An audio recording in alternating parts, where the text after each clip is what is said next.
सबु राइजठु भल मोर ओडिशा, मिठा मिठा लागे मो ओडिया भाषा।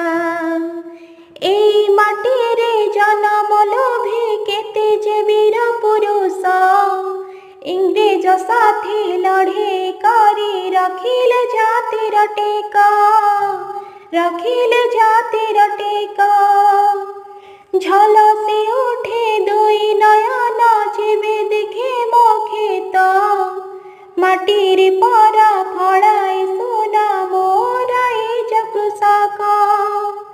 मंदार मालिनी सहर आमर, मन किणे आम कोरापुट केउझर।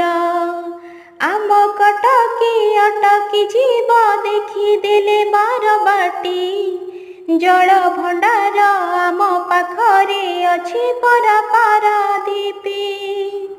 ताल चेरर कला हीरा पुणी अनुगोलर शिल्प, आम देशर अर्थनीति को करई पराशक्त।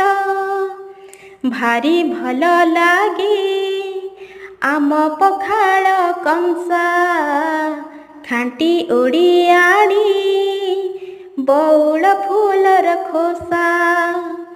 पुरी को जाई जगा साथी रे जेबे आम देखा हुए, कुहई मन कौ जन्म पुण्य फल तये। जन्म हे राइजे कर विफुलै छती, सुंदर सबुज शस्य श्यामल आमे गढ़िबु हे काठी, आमे गढ़िबु हे काठी।